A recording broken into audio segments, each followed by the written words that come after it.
A minha alma tá armada e apontada para a cara do sucesso. Os pais sem voz, paz sem voz. Não é paz, é medo, medo, medo, medo, medo. Às vezes eu falo com a vida, às vezes é ela quem diz qual a paz que eu não quero conservar pra tentar ser feliz. Às vezes eu falo com a vida, às vezes é ela quem diz qual a paz que eu não quero conservar pra tentar ser feliz.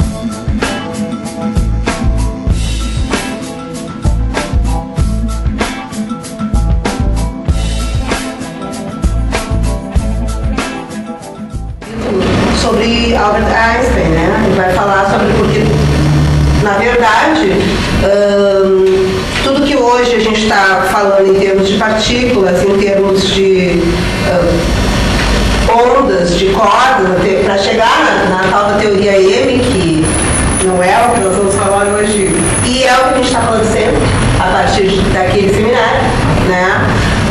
A gente inicia mesmo com todo esse trabalho, porque, na verdade, o que a gente vê é que há uma busca de uma unificação das teorias na física e vem a ser, na verdade, uma explicação do universo em que a gente está. Então, em tudo que a gente lê, tudo que a gente busca, o que a gente vê é assim, quem está preocupado em entender o universo onde está inserido, ou quem está preocupado com aquela comunicação, quem está preocupado em entender a si mesmo, o outro e todas essas relações, tem que estar preocupado de alguma forma em se voltar para a questão da física, né, que a física traz. E é lá que vai se estabelecer as teorias que começam mesmo já em Newton, que fixava alguns parâmetros, né, entendia como fixos, questões de movimento, tentava explicar de uma forma bastante cartesiana, digamos assim, que depois o Einstein vai vir a contestar de alguma forma, e começa todo esse embasamento daquilo que hoje a gente está tentando estudar aqui. Então, no primeiro capítulo, o que ele nos traz é alguma coisa acerca da teoria da relatividade. Depois ele fala sobre a questão da forma do tempo, que vai falar sobre essa... vai se enfocar na questão do espaço-tempo como uma quarta dimensão que vem a se agregar nas três dimensões euclidianas, né?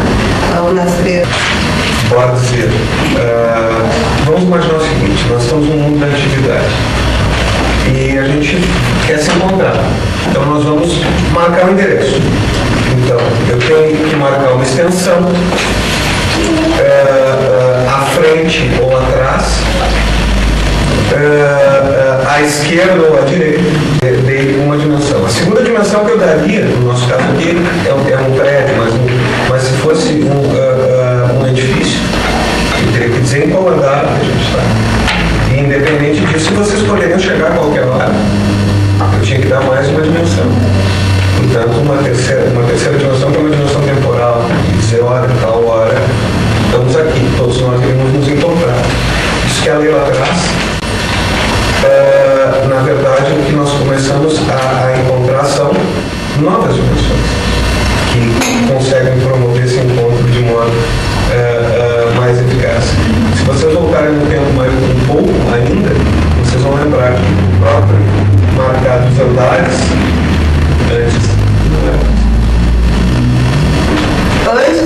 da teoria da relatividade, a concepção que se tinha é a questão do que espaço se ocupava, o que se ocupava, onde, tanto a nível de universo de maiores dimensões, quanto não se falava nas pequenas dimensões, né, que vai ser a quântica que vai tratar, mas já tudo estava inserido em algo que era viscoso, que era o tal do éter, né, que ele traz nesse primeiro capítulo, que no final do século XIX, que se pensava que o espaço estava preenchido por esse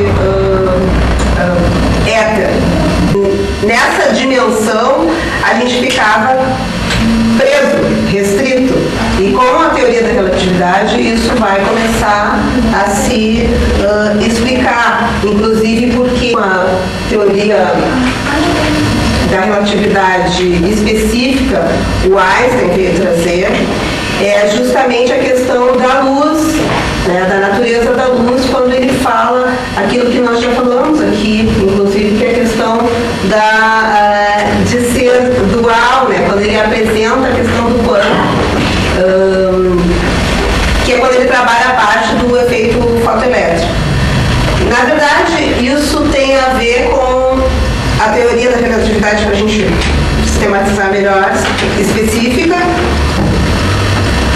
Lá pelo ano de 1905, quando então ele vai vai ganhar, vai ser o Nobel, coisa e tal. De ótica, ele não é a relatividade que premia ele. Não, ele fala da ótica, questão que de passa que a gente chega no postinho e abre a porta. É aquele estudo lá que deu. Ele está trabalhando uma tese sobre as dimensões, a dimensionalidade de moléculas, né?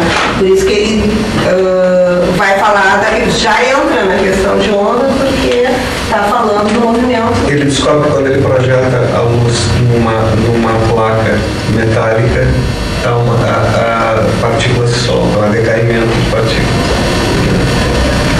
E nós vimos aqui, até já algumas vezes nessa posição, já vamos falar sobre a questão essa da divisão, né? Porque, na verdade, o que se pensava era que a luz era inicialmente uma onda, e era uma coisa só. Depois, com a teoria do Einstein, se verificou, aí ele veio e fala do quanta, então ele tenta aprisionar mais, né? Dizer que a luz está contida numa partícula. E aí o quanta tem a ver com aquela, na verdade, hoje, para o que se conhece agora, com aquela questão do salto da partícula, né, que libera ou absorve energia, que a gente até ficou falando aquele outro dia com relação à expansão. E hoje o que se sabe, na verdade, é que existe as duas coisas, tanto a luz está contida na partícula, quanto tem um comportamento de onda, então é onda e é luz ao mesmo tempo. O modo de superar o determinismo newtoniano de até então, com a noção de quanta, é que o quanta seria um pacotinho de partículas, né? Ali dentro teria um agrupamento de partículas num valor alcançável, ainda que indefinido, né? Certo? E a partir dele faz as mensurações, a partir do quanto se descesse ou para a partícula ou para a onda, não teria como. Está iniciando, né? E onde também se verifica que quanto menor verificando a onda, né? Quanto mais esse pacote, se ele é um cubo, quanto menor isso for, menos a gente consegue compreender e verificar exatamente onde é que está contida essa energia, né? Que, a princípio isso é uma coisa interessante, porque o que a gente pensaria? Pensaria o contrário. Que quanto mais aprisionado, para mim, mais previsível. E, no entanto, o comportamento é ao contrário, ele é de maior expansão, na verdade. Né? E isso é uma coisa interessante. Interessante porque nos presídios acontece a mesma coisa. Uhum. A questão familiar também, né? Também. Vai diretamente, tem a ver com eu lembrei muito da palestra. Tu reduz o condicionamento, por exemplo, tu olha as famílias com menos filhos, os filhos tendem a ser mais imprevisíveis. Portanto, quando o pacote é menor. Isso tem a ver com o comportamento de massa, com influenciador. Nessa mesma época, ainda dentro da teoria específica, tinha a questão que ele trouxe do movimento das partículas no fluido, que é em função daquela questão do Eto que tinha colocado, que é quando ele percebe que há um movimento caótico, na verdade, nos fluidos, e ele fala sobre a questão browniana, né, do movimento browniano, que é uma experiência com um pólen, uma gota de água, onde é verificado que o que se esperava era um comportamento estático e, no entanto, essas partículas, a partícula do pólen não fica estática em momento algum, tem um movimento aleatório, né? Na época que hoje é um movimento caótico, que à medida que o Einstein vai constatando essas coisas, ele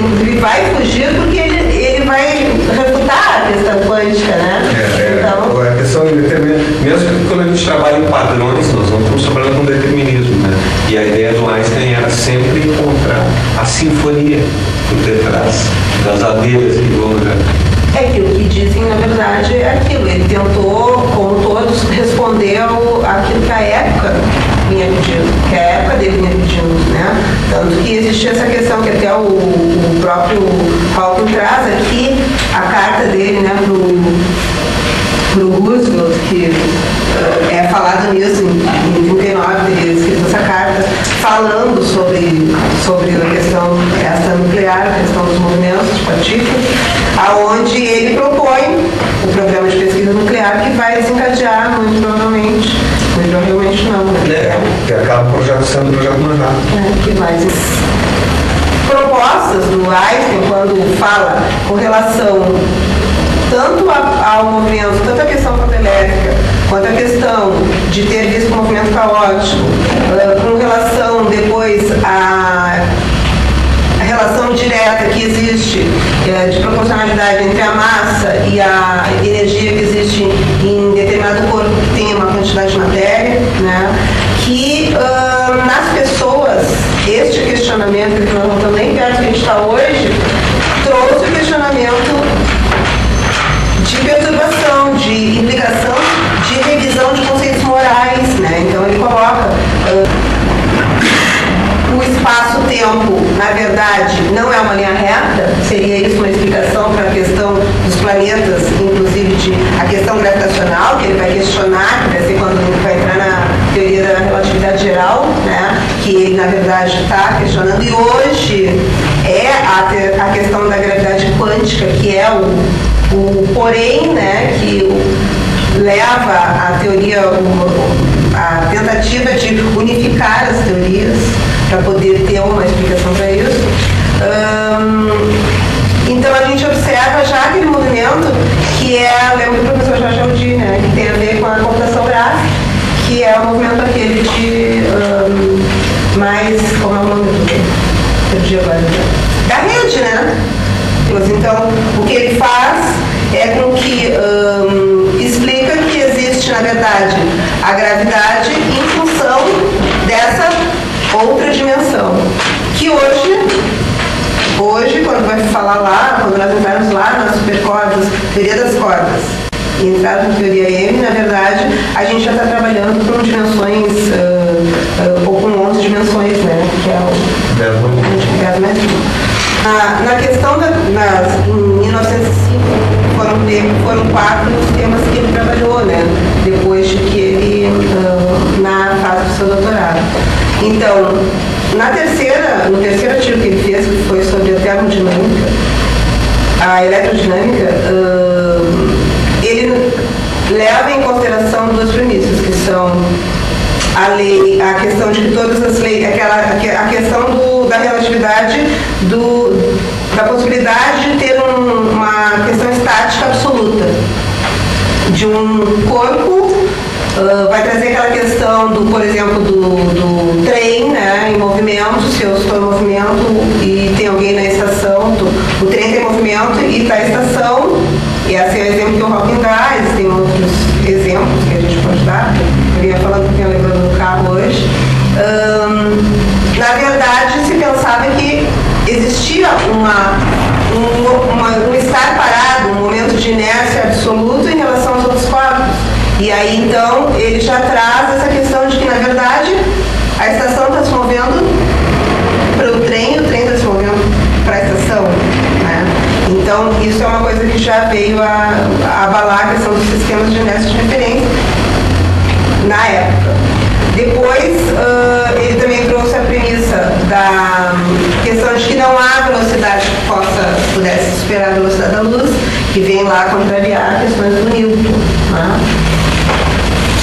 Entrando na teoria da relatividade geral, que foi em 1916 publicada, começa a trabalhar então o Einstein com a teoria da relação das interações que existem entre 2 corpos.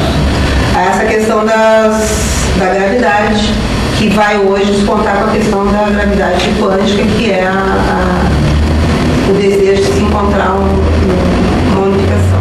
Por que a gravidade geral entra mais na quântica, em especial no vazio, do que a gravidade geral vai entrar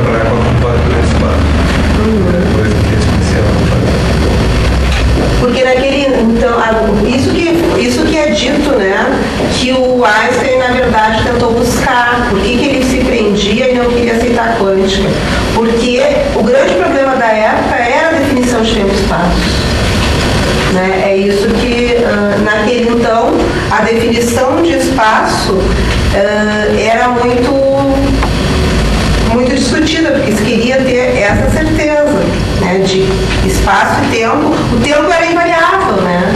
Se achava que tinha que ser infinito, então ele não queria aceitar essa ideia de finitude. Que é rompida por ele. Isso que é estranho, né? Por exemplo. Mas ele não queria, né? Que existem aquelas. Contam que ele, inclusive, morreu de uma forma inconformada com isso. Com a quântica, no âmbito da incerteza. Por isso ele tem certeza, foi sempre o grande dilema dele. Né? Na verdade, o diálogo que ele tem com o Bohr, o endereço deveria ser o Heisenberg, né? Mas, que na época era discípulo do Bohr. A questão, por que eu falo, né, que é promovido por ele? É porque é com Einstein que vocês têm a questão da aceleração e o porquê do limite, que a Vera coloca da questão da luz, nada mais rápido que a velocidade da luz, é a questão da aceleração no espaço. Ele diz que dá o achatamento, né, do objeto, em razão justamente da questão gravitacional. Então, aqui se começa a trazer essas dimensões de tempo e espaço, efetivamente, para um diálogo conjunto numa mesma teoria, não Porque quando vai começar pelo universo, quando ele vai falar da linha de universo, né? A linha de universo, onde o universo passa a ser mais permeável, mais adaptável, moldável àquilo que ele está, na verdade, aos outros que o rodeiam, né? Quando eu vou falar, na verdade, de órbitas. Claro. Né? Porque não tem como, num sistema que... Por isso que ele nega, de novo, a gente está naquela mesma história, todos negam o que eles veem, na verdade. Né? Ele nega, mas, na verdade, ele está reforçando a ideia de que se vai ser energia diretamente proporcional à questão da massa, e se a velocidade da luz ela não pode ser ultrapassada, mas ela está relacionada diretamente à questão da energia, como é que vai ser? Como é que não vai ter essa camada de finitude, mas com permeabilidade e com essa fractalidade também, né, que vai se encontrar em cada sistema? Que é o que ele traz aqui, na verdade, houve um erro na concepção deles, houve uma compreensão, por isso ele teria depois falado com o Gilman com a questão dos espaços, né? E o Hilbert teria, na verdade, quase concomitantemente com Einstein, chegado às equações que descreveriam esses espaços dimensionais. Tanto que os nossos recortes que a gente faz é sempre no espaço de Hilbert, por isso que tu consegue dar a falência da função aonde que ela dá, no espaço de Hilbert. Tem a ver com essa questão da adaptação Ele é cartesiano, o espaço de Hilbert, então ele consegue trabalhar em um gráfico cartesiano, x, y. Teoria que a relatividade geral, ela vai então perder a sua validade no Big Bang em função da incompatibilidade que existe com a teoria quântica, né? Até porque pela questão da aplicação mais a nível de macrocosmos, né? E não da... Depois ele vai nos remeter a Planck, que foi lá na base daquela questão do quanta, né? Está relacionado diretamente com Einstein naquela visão da apropriação da energia que existe na luz, né? Numa partícula. Ele fala de Dirac, de Schrödinger, né? E Heisenberg, que foi o que para o Einstein ficou complicado dele trabalhar, que é a questão da incerteza mesmo. Né? Então, com isso, foi que ele já não conseguia mais definir posições, as partículas muito pequenas, não conseguia dar, capturar toda essa explicação de certeza, todo esse determinismo que ele desejava, e em função disso... Heisenberg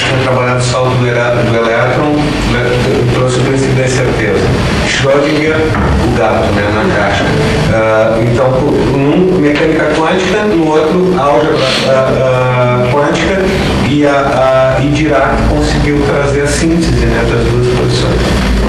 E aí entra, ele cita que a gente tem falado, né, sobre isso. E aí ele traz aqui também a questão de que aí então é que o Einstein vem com a frase aquela que foi título do nosso seminário, que é: para ele, Deus não paga dados. Né? Ele aceita que as coisas têm uma explicação e não está afim desse determinismo quântico. Não, desse indeterminismo quântico. Aí depois, no capítulo 2, o Hawking vai trabalhar com a questão da forma do tempo. E antes da teoria da relatividade, o que acontecia é que nós tínhamos uma expectativa de que existia uma linha de tempo em linha reta e que espaço e tempo poderiam estar dissociados, mas que na realidade não há como dissociar essas dimensões. Então, é o que ele tenta representar, que eu acho que essa figura ficou interessante. Ele nos traz Kant aqui também, que diz que o universo foi realmente criado porque tinha havido uma esfera infinita antes da criação. Ele está questionando essa questão de que tem que ter um ponto, início e fim. Eu lembro que quando eu aprendi na faculdade, mais de 20 anos atrás, era uma coisa assim, era um fenômeno de falar em definir ou não definir espaço-tempo. E aí era dito assim, isso como um grande achado na época, né?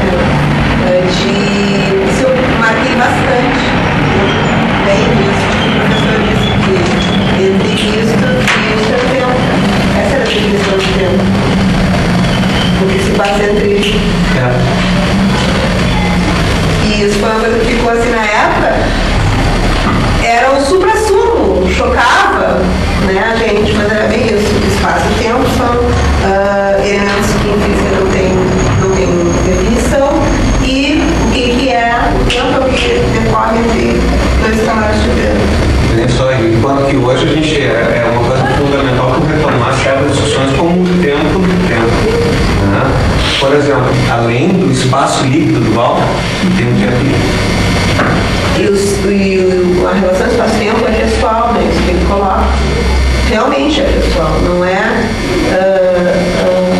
simplesmente referencial. Cada um tem realmente o seu tempo. E o tempo das pessoas muda. Lembram como o tempo passava devagar quando a gente era criança? Né? As viagens que não chegavam nunca. Aí vai. E não é uma concepção puramente psicanalítica, né, para explicar isso. Ela é física. Isso é uma coisa, se não intrigante, no mínimo, né? E já estava lá latente. Isso eu fiquei assim, pensando de novo, sabe? Porque tem coisas que a gente estava dizendo antes. Como fui lá fazer matemática e a gente opera coisas, mas enfim, na pesquisa dentro da área né? Tu te desliga de muitas coisas. Então, nessa reflexão toda que a gente faz, até por isso que eu quis me deter nessa parte, porque eu fiquei pensando no grupo, né? Quando a gente fala, como parte do grupo, quando a gente fala em... Porque como é que eu vou chegar aqui um pouco mais quebrada, né? Tá, mas e aí? Para onde que vai? Né? E então eu acho que essa reflexão acerca dessas coisas é fundamental. É bem interessante, e a gente não tem essa oportunidade de ver nem na graduação e nem em outras reflexões. Realmente esse é um espaço de crise, né? Porque tá em tudo, tá no direito sim, e ele continua, né, trazendo Kant como traz a antinomia da razão pura, como sendo justamente uma por ver a compreensão lógica, não existir solução, etc. E é diretamente que está. E a gente estuda Kant não vai falar nada disso. E aí vamos pegar o Kant para o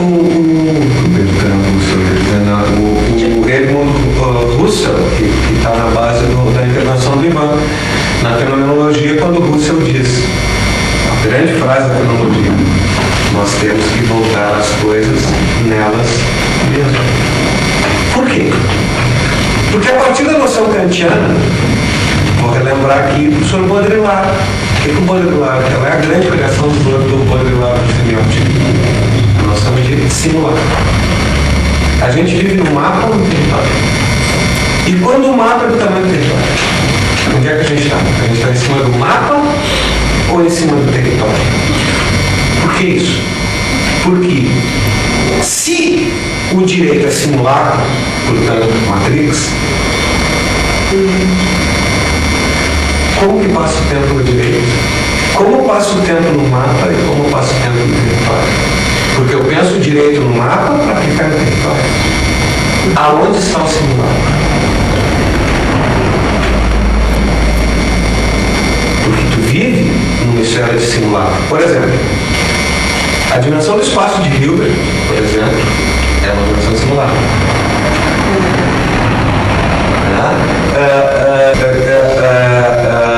Indeterminismo, mas não desrazão. Ou seja, não há um direito pronto, acabado, algo prévio, preta-corter, um dado que tu possa enfiar a mão no saco preto e puxar uma ficha lá e a partir daí que o Husserl vai se apropriar para desenvolver a noção de fenomenologia. Por isso, sim, voltar as coisas nelas. Não significa nelas em si? Isso não significa nelas em si. Coisa que é levada muito mais longe pelo Sartre, né? Por quê? Porque na fenomenologia, tu vai descer para um ponto que observa, no Kant tu tem aquele concurso consciência-objeto, né? Na metafísica dos costumes ali, aonde a razão ora é imposta pelo sujeito, ora é imposta pelo objeto, e eu tenho aquele concurso. No Husserl, o Edmund, tu sai para isso para tu dizer assim, a consciência não é um ente, a consciência é uma passagem. Tanto que eu nunca vou encontrar uma noção em si mesmo de consciência. Tu tem consciência de, né? É sempre consciência em alguma coisa. E, portanto, ele abstrai o lugar do sujeito. Daí o Sartre vai dizer sobre o espiritualismo francês, se vocês lembrarem, Sartre vai dizer o seguinte, a nossa noção de subjetividade, na verdade ele está criticando os seus professores, né? É aquele quarto velho, atulhado de móveis. Nós temos que tirar os móveis para fora do quarto. O que ele está dizendo isso? É o Husserl, voltar as coisas nelas mesmo. Sair dessa subjetividade que está atulhada de coisas que são colocar para fora, por quê? Porque dentro de mim o que eu tenho? O nada. Isso é a obra fundamental do Sartre, é o ser e o nada. Né? Então, portanto, tem que estar sempre nesse movimento, e aí vem o existencialismo, né? Nesse movimento para fora. Né? E é nesse movimento para fora que a humanidade andaria. Diretamente ligado. Só seria falar da questão da introdução das dimensões, né, das quatro dimensões, dessa relação espaço-tempo. Acho que é o que mais importa aqui nesse momento, só da gente lembrar que isso foi uma introdução do pensamento que se preserva até hoje, né, essa relação de espaço-tempo, e que o professor Stephen Hawking ele traz nessa obra, em vários momentos, uma colocação assim, ele se diz positivista, como o professor Adão já tinha colocado, né? E a gente até comentou. Como assim ele é positivista, né? Se a gente vai acompanhar a obra dele, ele está sempre questionando, ele está sempre inovando, ele trabalhou, ele veio definir questões sobre buracos negros, né? Então, quer dizer, como alguém que derruba, contesta realmente inova, se diz positivista. Em determinado momento ele diz assim, eu e Penrose, por exemplo, acreditamos nisso, e mesmo que a grande maioria da comunidade científica não tenha concordado, eu vou me preservar assim. Einstein, ele desconstrói bastante, em especial, porque Hawking, repetindo o que a Ela falou, ele se diz positivista. Einstein é positivista. Né? Como assim? Vamos dar um sentido a esse positivismo. Vamos encontrar esse positivismo. Aquele sujeito que vai revelar algo por trás de um método. Um método, portanto, seria uma lente através da qual ele consegue levantar um véu da ignorância, para então enxergar um mundo que estava ali e que o método revela a ele. O Ivan tem trabalhado com Russell Edmund, né? Não é o Russell Bertrand que o André trabalha como base de pensar. Não, estamos falando aqui então do Edmund Husserl. O Edmund Husserl vai se aproximar justamente daquela fenomenologia, vai constituir uma fenomenologia quando ele diz nós temos que voltar às coisas nelas próprias, e eu já vou retomar isso para desconstituir o Newton, e aí a gente vai retomar o Einstein aqui, no seguinte sentido. Na verdade, o que ele está desafiando? Um pensamento que está por trás de todos esses filhos do século XIX, grande exceção Nietzsche. Porque nem Marx e Engels seriam uma exceção a isso, porque Marx é um determinista, é um filho do século XIX, né? Tanto o socialismo como o comunismo, como o próprio anarquismo, uma vertente do Bakunin, por exemplo, são pensamentos deterministas, filhos do século XIX, filhos de um pensamento, portanto, em alguma medida positivista, né?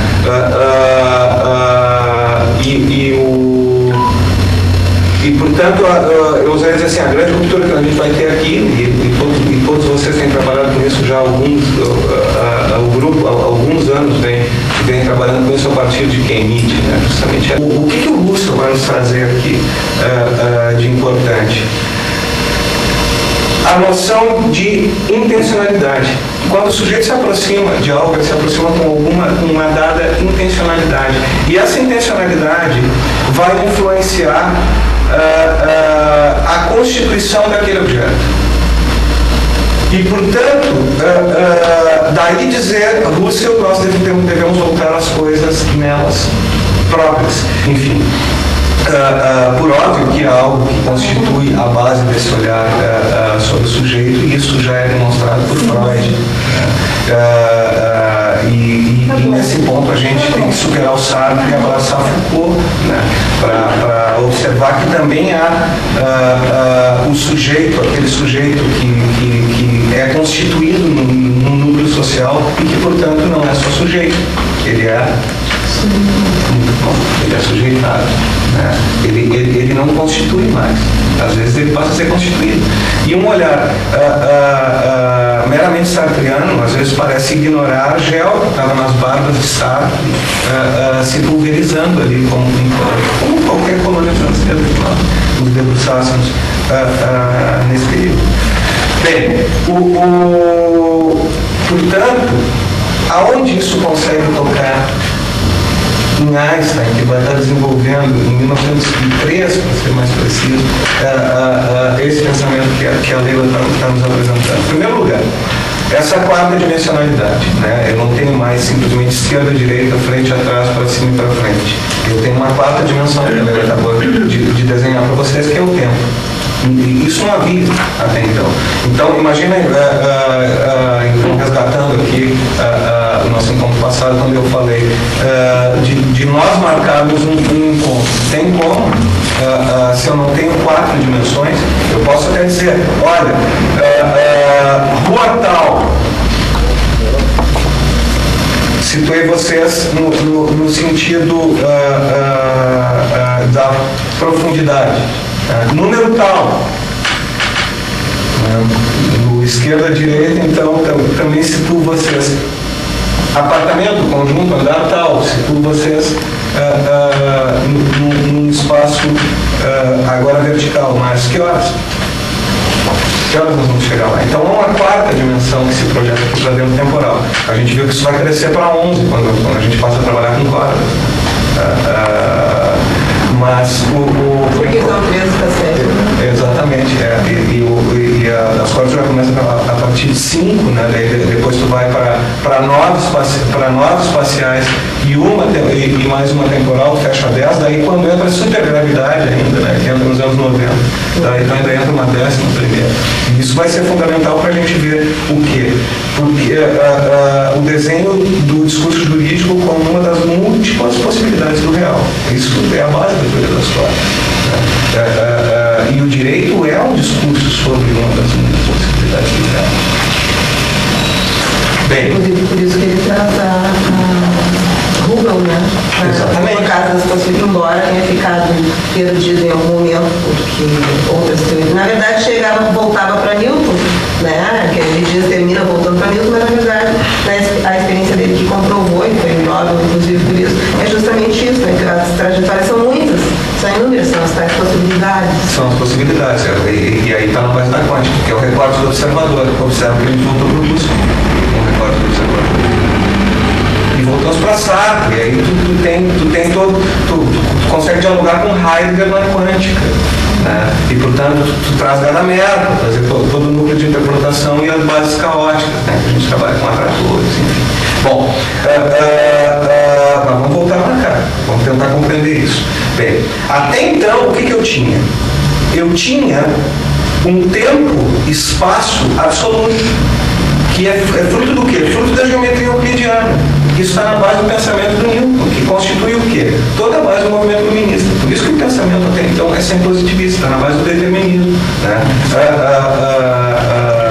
Portales e o Domar vão se apresentar com o Código Napoleônico, para o Código Civil francês para o Napoleão, na mesma época que o Laplace vai estar falando da sua teoria sobre a totalidade, né? Do Código, que é Newton. Enfim, esse pensamento, portanto, da modernidade sem dualidades, que está na base do pensamento einsteiniano, Einstein tinha horror à dualidade, portanto, ele não iria conviver bem com o professor Zygmunt Bauman, tem trabalhado muito, a questão da ambiguidade era dolorosa para o Einstein. Einstein era um positivista, Einstein era um filho do século XIX. E como um filho do século XIX não conseguia admitir a imperfeição do Newton. E por isso que ele era um adorador não só de Mach, né, que é a sua maior influência, mas fundamentalmente dos não euclidianos. E volta, qual é a grande diferença? Então, estamos falando, a gente é jurista, né? Estamos falando de geometria euclidiana e não euclidiana. Qual é a diferença? A euclidiana trabalha sobre superfície plana, né? E a questão, quando tu vai falar de relatividade, tem que lembrar que a Terra nem sempre pode ser pensada como plana. E nesse sentido, nós vamos ver toda a base de relatividade. E o maior exemplo disso é, imaginem um observador na Terra, olhando 2 faróis, ele está numa distância equidistante, e um dirigível passando. Os 2 faróis piscam na mesma hora, ele está no centro dos 2 faróis. O dirigível está deslocado, está à esquerda. Para ele, os 2 faróis piscaram no mesmo instante. Para o dirigível, um farol pisca e o outro pisca. O tempo é relativo. É pessoal. Agora, para Einstein, só existe uma coisa absoluta no universo: a luz. E é por isso que a velocidade da luz é esse absoluto. Tá?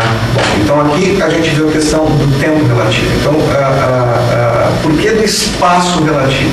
Bom, o espaço relativo tem por base fundamentalmente e também por isso que, pegando no mesmo eixo, né? E também por isso que o tempo era previsto como algo que só dava para frente, né?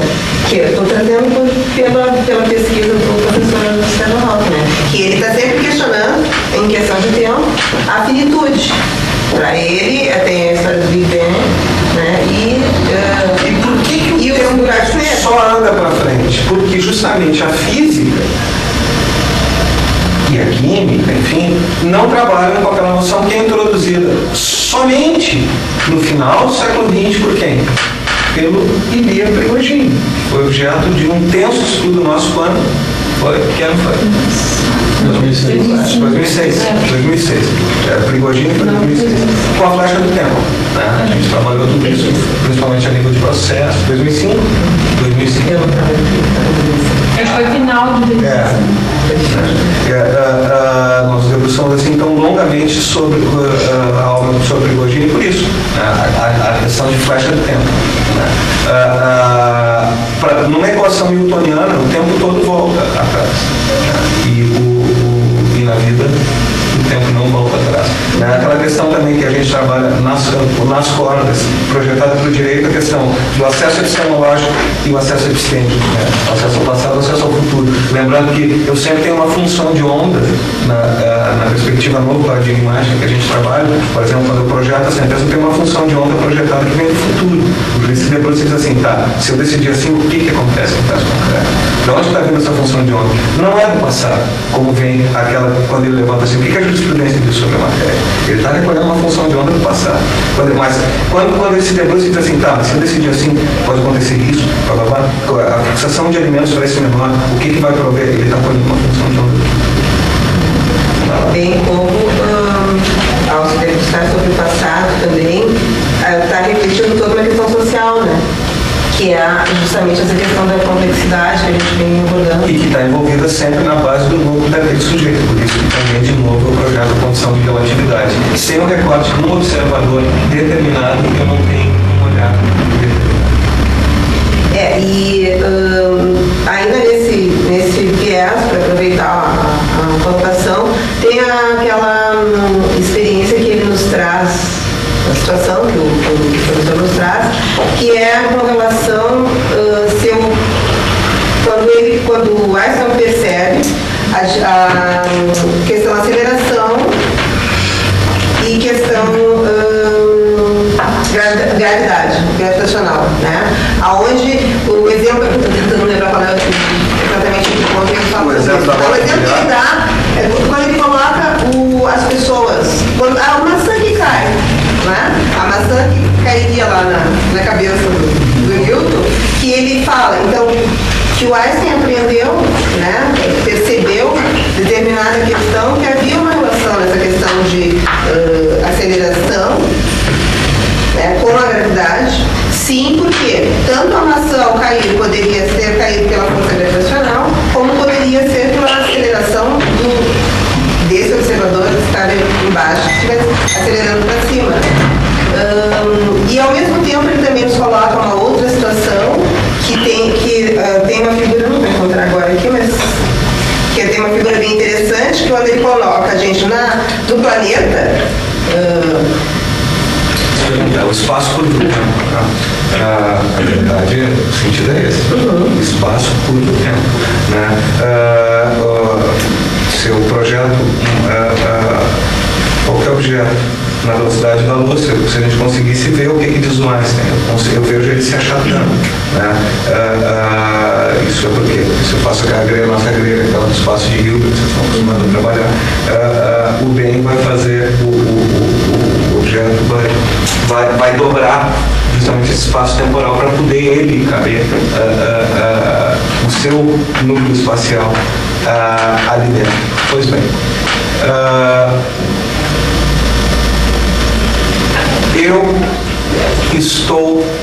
vou para um exemplo que eu já usei diversas vezes para vocês.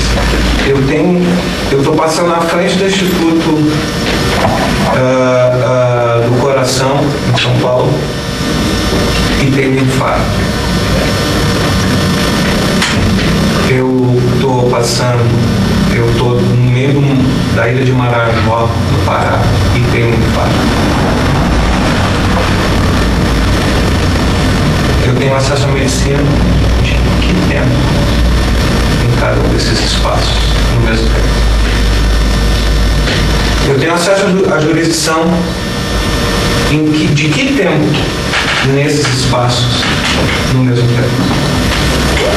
Eu tenho acesso à cidadania em que tempo nesses espaços e nesse tempo. Eu tenho espaço, a condição de sujeito e a minha autoconstituição enquanto sujeito e a minha condição de biógrafo da minha história. Em que tempo nesse espaço, nesse mesmo tempo? E o tempo, diferente da física, curva o espaço, não raro curva o homem. Sujeito. Foucault. Depois também ele nos traz a questão pendular, a questão dessa questão do movimento, quando ele fala, traz a energia contida,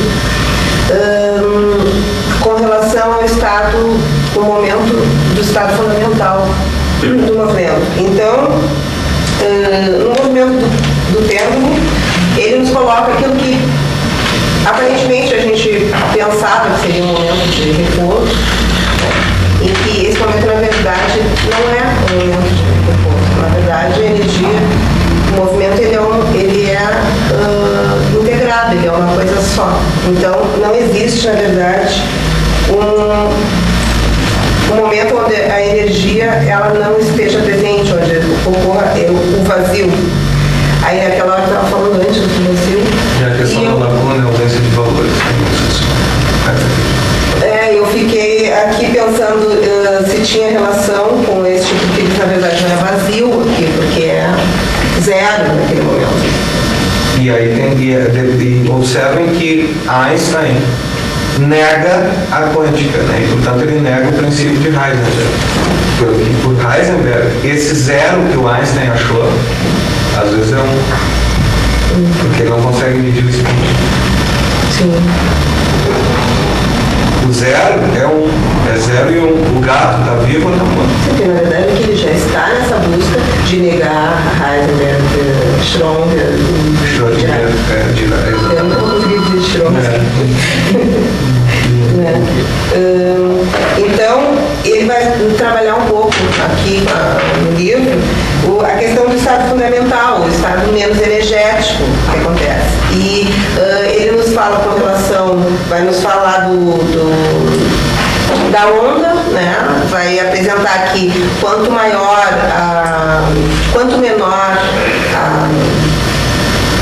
amplitude da onda, o comprimento de onda, perdão, não a amplitude, mas o comprimento de onda, mais difícil de localizar, né, qualquer ponto, e mais quanto menor esse movimento, né, quanto mais condensado estiver, mais energia vai ter, mais intensa a energia vai ter. Pensando no direito, eu pensei nas questões de quanto mais eu tenho jurisprudência, quanto mais eu tenho, quanto mais intensa está essa onda, mais eu tenho a possibilidade de conseguir extrair, não sei se esse pensamento... É uma possibilidade de leitura. Eu costumo trabalhar a questão das densidades, né, normativas, porque os princípios e regras que constituem essas ondas, né? Então, quanto mais denso, quanto menor o espaço de lacuna, e, portanto, maior o coeficiente de resistência, está num grau de complexidade maior e, portanto, está mais próximo de uma regra, de uma norma individual, uma coisa julgada. Né? Nesse sentido, sim. E quanto mais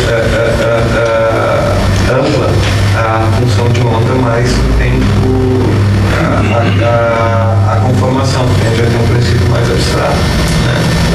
Na base dessa incidência. Porque ao mesmo tempo depois, Mas depende do que está sendo medido, sempre depende do que está sendo medido. Sempre depende do que está sendo medido. Dá para dizer que quanto mais denso, então o recorte é mais preciso? Não necessariamente. Porque quanto mais denso, mais reduzida é a tua área de incidência. Por exemplo, vamos pegar um exemplo, uma norma não dentro, um princípio e uma regra. Princípio do duplo grau de eleição e a regra do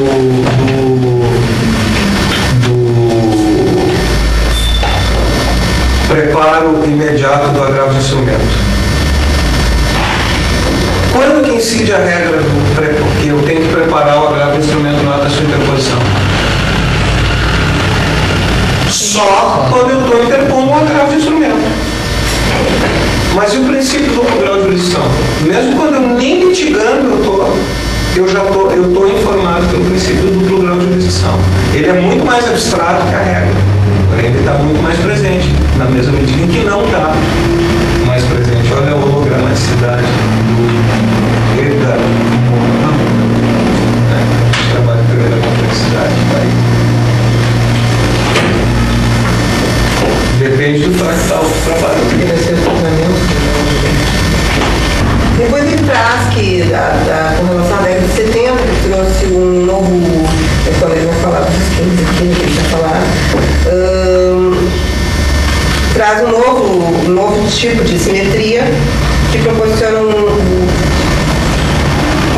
traz a possibilidade de cancelar os infinitos resultantes dessas flutuações do estado fundamental, que eu justamente tinha falado daquela questão do pêndulo, né?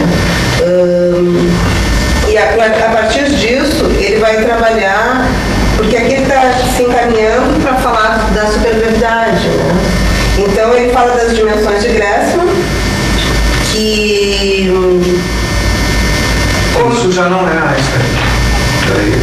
Não é, estou falando do Hawking. Não, porque eu já passei tudo. Mas todo o tempo ele traz e começa e contrapõe com Einstein. Com relação a isso, eu acho que até o André vai depois trazer que nessas dimensões de Grassmann ele fala da comutatividade dos números, né?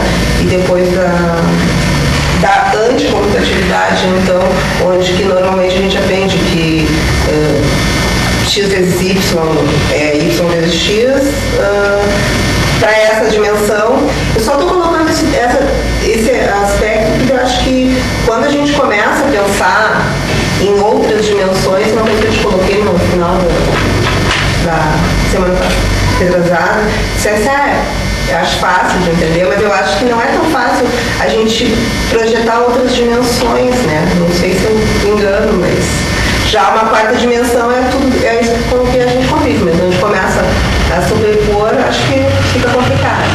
Então, essa dimensão de Grassmann, ela começa a trazer a ideia de que nem sempre funciona nessa direção, do x vezes y é igual a y vezes x, mas sim que x vezes y aqui é menos y vezes x. Né? Então, a partir disso, é que ele vai começar a trabalhar e vai chegar nas questões das teorias da supergravidade, que trabalha, na verdade, vai chegar a essas duas dimensões dessa, uma que o Armando falou antes, que se baseia nas diferenças dos graus dessa simetria. Né?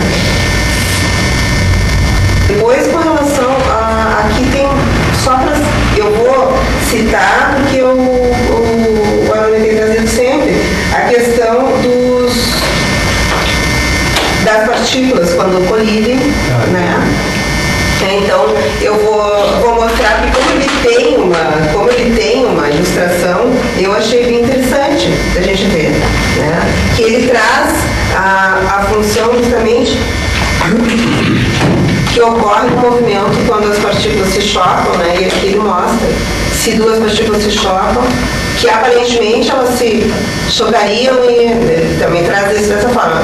Aparentemente a gente vai ver que chocaria e sairia, dispersaria, mas que na realidade há uma interação nesse momento de colisão E aí, na verdade, o que acontece é que são duas novas partículas que saem desse movimento. Então, ele vai passar todos os graus até chegar aqui nas partículas. Caso não fossem partículas, fossem anéis de cordas, no caso, que aqui elas interagem. Por que isso é importante. Por que a Leila não está falando em partícula e está falando em corda? Porque ela está pegando justamente toda a função de uma onda. Por isso é corda, não é partícula.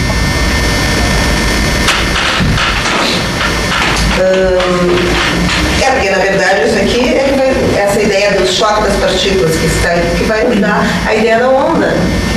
Que é um comportamento partícula ou onda. E aqui daí depois, então, que é o que eu achei bastante interessante da gente olhar, é que ele dá a ideia de como é que, se essas cordas fossem tivesse uma história ininterrupta no tempo, como ele coloca, como ficaria então ao se encontrarem e depois novas cordas assumirem um mundo bidimensional, como ele coloca. Porque até então, antes a gente falava do unidimensional. Cada volta dessas é aquilo que os meninos falaram de brana, são as voltas. E brana é o redutivo de membrana. E teoria M é de membrana. Na verdade, por que ocorre essa divisão também, que é importante, né? Que na colisão, o que acontece? É o movimento vibratório, que aí eu acho que coloca, porque é justamente o que a gente tem falado. Que é essa vibração, que é o que faz com que a gente nunca consiga localizar, né, onde está o elemento que a gente está. Quando trabalha na partícula, como é que você verifica a vibração? Ela é o seguinte. Nos coloca também que na teoria do campo quântico, quando ocorre, por exemplo, o elétron e a sua antipartícula, né, se chocarem, ele vai prova, eu acho que como comprovação de que realmente há uma transformação que é a vibração do fóton. A minha alma tá armada e apontada para a cara do sucesso. Os pais sem voz, paz sem voz, não é paz, é medo. Às vezes eu falo com a vida, às vezes é ela quem diz qual a paz que eu não quero conservar pra tentar ser feliz. Às vezes eu falo com a vida, às vezes é ela quem diz qual a paz que eu não quero conservar pra tentar ser feliz.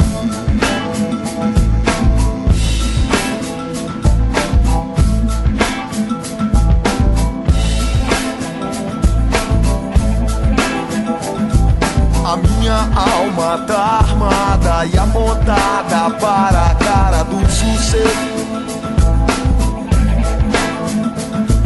Os pais sem voz, não é paz, é medo. Às vezes eu falo com a vida, às vezes é ela quem diz qual a paz que eu não quero conservar pra tentar ser feliz. Às vezes eu falo com a vida, às vezes é ela quem diz qual a paz que eu não quero conservar pra tentar ser feliz.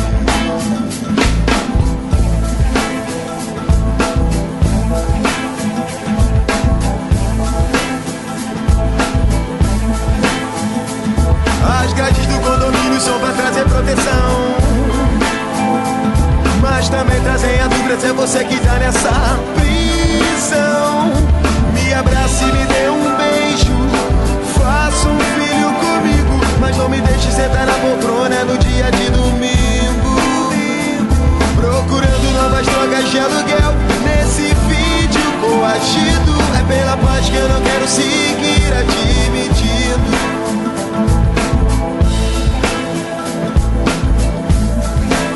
Às vezes eu falo com a vida, às vezes é ela quem diz qual a paz que eu não quero conservar pra tentar ser feliz. Às vezes eu falo com a vida, às vezes é ela quem diz qual a paz que eu não quero conservar pra tentar ser feliz. As grades do condomínio são pra trazer proteção, mas também trazem a